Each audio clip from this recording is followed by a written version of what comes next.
So welcome to the next part of Ask Father Michael. Last week you got to hear a little bit about my vocation story and what drew me to the priesthood. This week we're going to be looking at some of the more personal questions that were asked by the confirmandi in our session that we had in April with regards to the questions that they brought forward. Some of them being a little personal, about scripture, about what I do in my everyday life. So I look forward to answering some of these questions brought forward by our young people.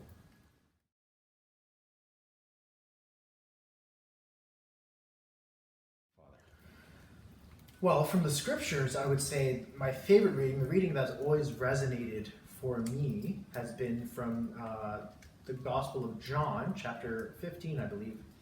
And forgive me if I paraphrase incorrectly or quote incorrectly, but it's essentially, if the world loves you, if the world hates you, know that it has hated me before you.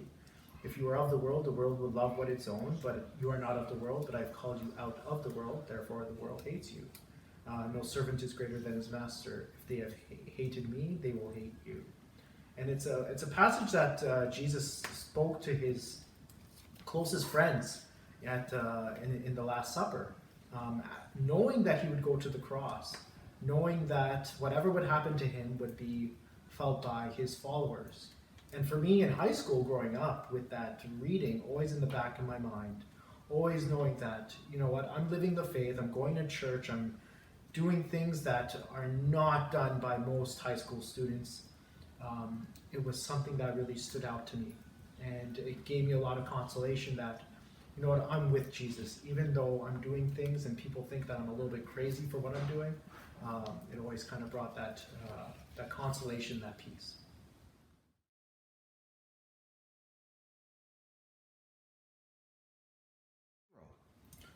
Well, this one actually really stumped me. It was really difficult. I was like thinking everyday hero. But I was in kind of looking at that, the way I looked at it was everyday heroes for me are the saints. Those who have gone before us showed us that it's not impossible to live an extraordinary life in this world.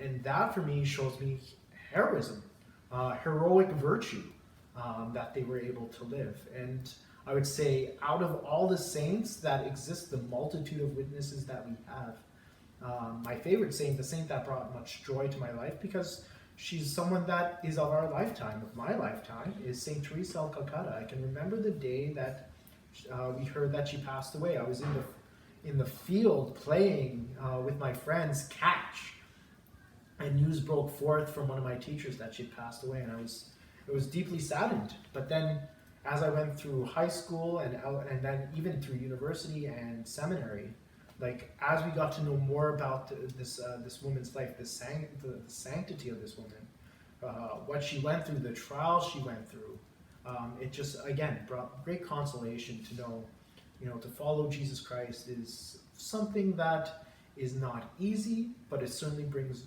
a joy. And with Saint Teresa of Calcutta, we always saw that beautiful smile on her face and a great yes to God.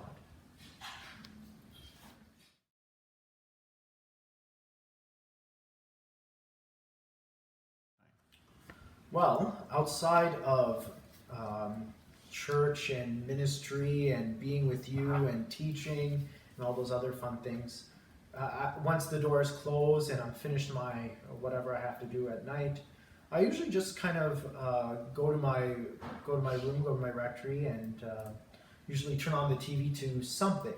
So I don't have cable in the rectory, kind of given that up, because most of the things are online. So I usually turn to a show on Netflix, a show on Prime, something on Crave TV, and quite enjoy various television shows that way.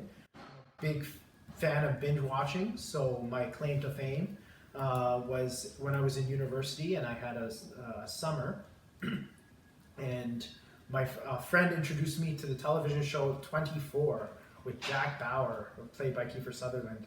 And I remember binge watching that show. So that's 24 episodes, 1 hour each, 6 seasons in 2 weeks.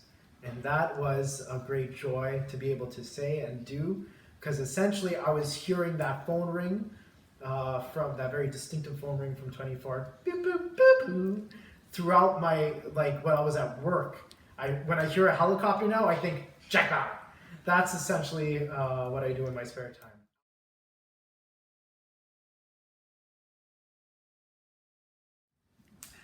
So outside of that, one of the shows that I enjoy watching at this time is on Wednesday nights. I usually don't get to watch it on Wednesday nights because of other work, but what I end up doing is watching the stream afterwards. Is The Masked Singer. You can find that on CTV or Fox if you're using an antenna, and it's just a lovely show with things that I love: mascots and singing with great commentary and a lot of great joy.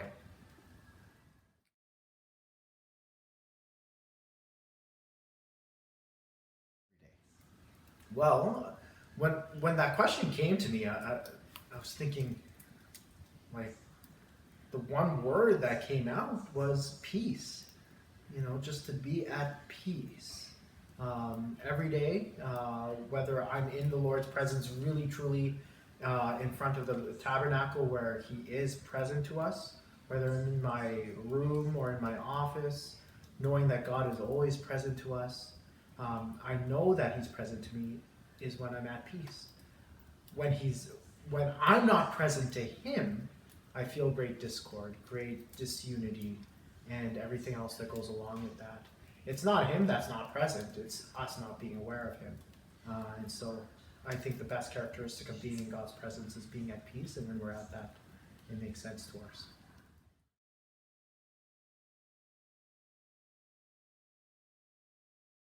These are great questions, and if more questions come from others, more than happy to answer them as they come along.